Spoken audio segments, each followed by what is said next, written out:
શું નામ છે તમારું? પર્વતભાઈ, ક્યાંથી આવો છો? નારી જાણાથી. અને અહીંયા ખેડૂતોના સમર્થનમાં આવ્યા છો, શું કહેશો?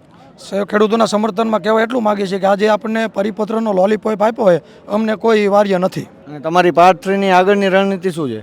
આ 3ની તો અહીંયાથી જે જાહેરાત થશે કમિટી દ્વારા એ પ્રમાણે ફોલો કરશું. તમારું શું કહેવું છે? કયું ગામ છે?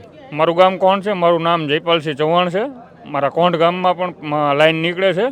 અને પાર્ટ 3માં જો જોવા જઈએ ને તો શ્રી ગણેશ કોંઢે કર્યા હતા અને બીજા શ્રી ગણેશ કરવાના થશે તો કોંઢ જ કરશે. આ કોંઢ કરવાની તૈયારીમાં જ છે. આ સરકાર થોડાક સમયમાં સમજી જાય તો ઠીક છે, નહીં તો બીજા શ્રી ગણેશ બહુ અઘરા હશે. એ કહેવાની જરૂર નથી, એ બધા એમને ખબર જ પડશે કે આ શ્રી ગણેશ કઈ ટાઈપના હશે. આ એવી રીતના શ્રી ગણેશ હશે કે જે સરકારે વિચાર્યું નહીં હોય એવા શ્રી ગણેશ હશે. અને અત્યારની પરિસ્થિતિ જોવા જઈએ તો કોંઢ ગામની અત્યારની કેવી પરિસ્થિતિ? અત્યારે તો શું છે કે એમના ફાઉન્ડેશન એ લોકો કામ કરી ગયા છે, એ કમ્પ્લીટ કર્યું છે. હવે આવતા તો નથી એ લોકો, અત્યારે બંધ છે બધું, બરાબર. એટલા માટે અત્યારે શાંત થોડુંક પડ્યું છે. પણ આ લોલીપોપ આપ્યો ને એ લોલીપોપ બીજાને આપો, ખેડૂતને ન આપો. ખેડૂત પોતાના હકનું માંગે છે. 2 દિવસ તમે બધા લોકો જે 182 ધારાસભ્યો છો ને એ 2 દિવસ ખાલી હર હાંકવા આવો એટલે તમને ખબર પડે કે આ કેવી રીતના થાય.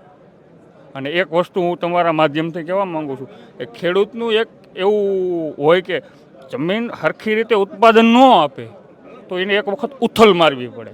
ઉથલ મારો એટલે જમીન રહી ને પાછી ફળદ્રુપ થઈ જાય અને મબલક પાક કાપતી થઈ જાય. એટલે આ સરકાર બેઠી ને એ 30 વર્ષથી એમના ડુંડા પાકી ગયા છે ને હવે એને ઉથલ મારવી પડે. ઉથલ મારો તો પાછું કંઈક નવું આવે, તો પાછું કુણપ આવે. કુણપ આવે એટલે પાછું કંઈક વસ્તુ એમાંથી આપણને ઉપજાવ આપે. પણ આ ઉથલ નથી મારતા એનું પરિણામ આપણે ભોગવીએ. ઉથલ મારવાની જરૂર છે. સરકારની એક વખત ઉથલ મારી દો ને, જેમ આપણે જમીનની મારી એવી જ રીતે ઉથલ મારવાની જરૂર છે. બીજું કાંઈ જરૂર નથી.